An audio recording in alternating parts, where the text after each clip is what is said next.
कोई भी व्यक्ति अपने शरीर पर कोई नाम, कोई चित्र या भगवान का कोई नाम लिखवाता है तो वो रौरव नाम के नरक में जाता है। पितरों को हमेशा इसे तर्जनी उंगली से तिलक करना चाहिए, और यदि स्वयं को तिलक कर रहे हैं तो मध्यमा उंगली से तिलक करना चाहिए, इस बड़ी उंगली से। मुसलमानों को उर्दू आती है, वो कुरान पढ़ लेते हैं। अंग्रेजों को अंग्रेजी आती है, वो बाइबल पढ़ लेते हैं। लेकिन हम हिंदू कहाँ जा रहे हैं? ना हमें संस्कृत आती है, ना हम अपने वेदों पुराणों का अध्ययन करते हैं। नमस्कार दोस्तों, मिस्टिक इनसाइट्स क्लिप्स देखते रहिए to make yourself strong spiritually, physically, mentally and socially, and to get more updates subscribe the channel.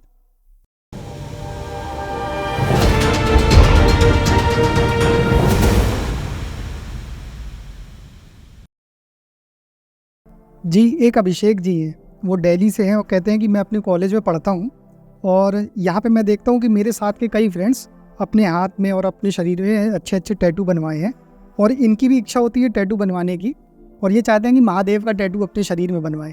तो लेकिन कभी कभी इनको लगता क्या ये सही है या गलत, तो इस पर आप बताएं। अरे 2 दिन पहले ही हमने कहा था वीडियो में कि जो लोग तप्त अग्नि के द्वारा, तप्त अग्नि मतलब गरम गरम जो अग्नि रहती है उसमें, उसके द्वारा जो व्यक्ति, कोई भी व्यक्ति अपने शरीर पर कोई नाम, कोई चित्र या भगवान का कोई नाम लिखवाता है तो वो रौरव नाम के नरक में जाता है, और ऐसा नहीं लिखवाना चाहिए। वामन पुराण और नारद पुराण में स्पष्ट उल्लेख मिलता है कि ऐसा व्यक्ति महापातकी है, अज्ञानी है, उसको ऐसा कुछ भी नहीं करना चाहिए, क्योंकि ऐसा करने से भगवान का अपमान रहता है। लोग भाव में आके लिखवा तो देते हैं कि भाई हम श्री कृष्ण जी के भक्त हैं तो श्री कृष्ण लिखवा दिया, लेकिन इस बात पे विचार करें कि जब हमारा ये पंच भौतिक शरीर अग्नि में जलाया जाएगा तो ठाकुर जी का नाम भी जलेगा। अपने इष्ट के प्रति जो है ना, श्रद्धा व्यक्त होनी चाहिए, श्रद्धा मन से होनी चाहिए, ना कि किसी व्यक्ति मतलब लिखवा दिया हम बड़े भगत हो गए, ये हो गए, ऐसा कुछ नहीं है। इसके लिए अगर कोई व्यक्ति लिखवा देता है, अज्ञानता बस किसने लिखवा दिया है, तो उस व्यक्ति को पुरुष सूक्त का अनुष्ठान करना चाहिए, तुलसी की माला धारण करनी चाहिए और आजीवन उसको ठाकुर जी के प्रति समर्पित रहना चाहिए, तब वो इस दोष से मुक्त हो सकता है। और निश्चित ये नाम नहीं लिखवाना चाहिए। तो गलत, कुछ सालों से 500-700 साल से ये परंपराएं चल पड़ी हैं, गलत हैं ये सब, ऐसा नहीं होना चाहिए। एक आखिरी सवाल और है, आराध्या जी पूछ रही हैं कि ये हमेशा कंफ्यूज रहती हैं कि किस उंगली से तिलक लगाना चाहिए, क्योंकि कभी कोई कहता भगवान को इस उंगली से लगाओ, कभी अपने टाइम पे कोई कुछ कह देता है, तो हाँ, किससे क्या करना चाहिए? देखो, ये तिलक वाली बात जो है बहुत अच्छी बात है, बहुत अच्छा प्रश्न है कि तिलक कैसे कि ठाकुर जी को कैसे करना है, अपने भैया को कैसे करना है, पति को कैसे करना है, किसको कैसे करना है। तो अभी पितृपक्ष गया तो बहुत माताओं बहनों ने क्या किया होगा कि इसी उंगली से तिलक कर दिया होगा, लेकिन पितरों को हमेशा इसे तर्जनी उंगली से तिलक करना चाहिए, और यदि स्वयं को तिलक कर रहे हैं तो मध्यमा उंगली से तिलक करना चाहिए, इस बड़ी उंगली से। और यदि हम ठाकुर जी को तिलक लगा रहे हैं, सामने देवी देवता किसी को भी तिलक कर रहे हैं या किसी ब्राह्मण देवता को तिलक कर रहे हैं, तो अनामिका उंगली से तिलक लगाना चाहिए। और भाई दूज जब आती है तो मैंने ऐसा संतों के मुख से सुना है कि कनिष्ठिका उंगली से अपने भैया को तिलक लगाना चाहिए। अच्छा जी जी। और एक चीज़ ये पूछनी थी कि जैसे लोग राम नाम का कुर्ता, कृष्ण कृष्ण, राधा राधा कुर्ता और ऐसे वस्त्र पहनते हैं, तो क्या ये पहनना ठीक है? महा अपराध है, महा अपराध इसको हम कहेंगे।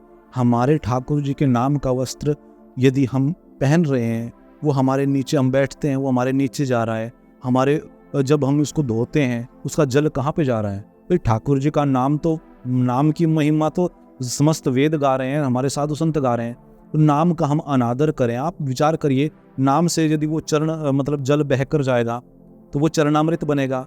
चरणामृत, हमारे संत कहते हैं कि चरणामृत की अगर एक बूंद भी नीचे गिर जाए, हनुमान जी अपनी जीभ से आकर चाटते हैं उसको। इतना बड़ा अपराध बनेगा जब हनुमान जी उसको अपनी जीभ से चाटेंगे। आप विचार करो कितना अपराध बनेगा उसका। बहुत अपराध है, बहुत बड़ा अपराध है। इसलिए ऐसा बिल्कुल भी नहीं करना चाहिए।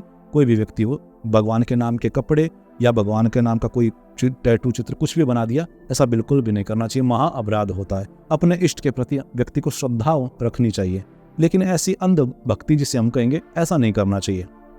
अच्छा, और महाराज जी, ये जो लोगों की डेली दिनचर्या है, ये आजकल बहुत अस्त व्यस्त हो गई है और बहुत सी चीज़ें लोग मतलब ऊपर नीचे या कुछ गलतियां करने लगे हैं। तो अगर एक आदर्श जीवन जीना है, सफल जीवन जीना है, तो व्यक्ति की दिनचर्या कैसी होनी चाहिए? या थोड़े बोड़े अगर उसको अपनी दिनचर्या में चेंजेस लाने हो तो वो क्या हो सकते हैं? आजकल व्यक्ति शहरों में हमने देखा है रात को 2 बजे सोता है, 12 बजे, 1 बजे, 2 बजे, 3 बजे लोग सोते हैं। और जब 3 बजे वो सोएंगे फिर कब उठेंगे? दिन के 12 बजे उठेंगे। तो दिनचर्या गड़बड़ हो गई सारी।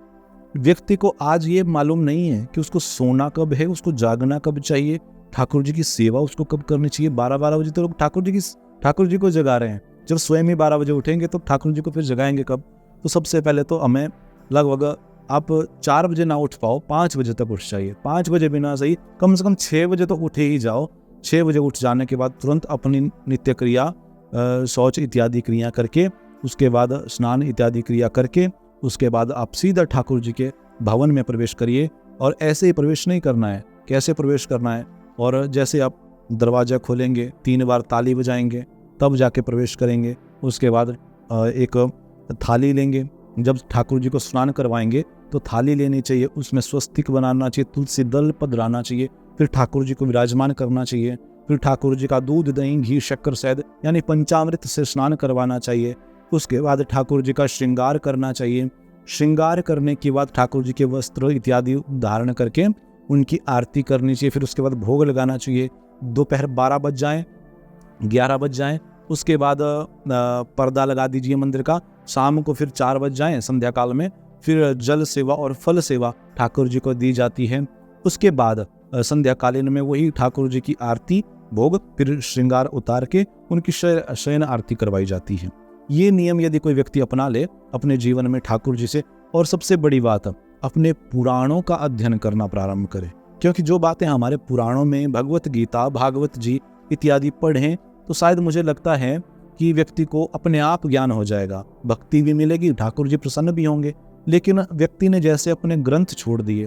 भाई देखो, आप मुसलमानों को उर्दू आती है, वो कुरान पढ़ लेते हैं। अंग्रेजों को अंग्रेजी आती है, वो बाइबल पढ़ लेते हैं। लेकिन हम हिंदू कहाँ जा रहे हैं? ना हमें संस्कृत आती है, ना हम अपने वेदों पुराणों का अध्ययन करते हैं। हम किस रास्ते पर जा रहे हैं ये हमें विचार करना चाहिए इस बारे में। और बिल्कुल ठाकुर जी के प्रति समर्पित हो जाइए, अपने हिंदुत्व के लिए समर्पित हो जाइए और अपने देश के लिए समर्पित हो जाइए।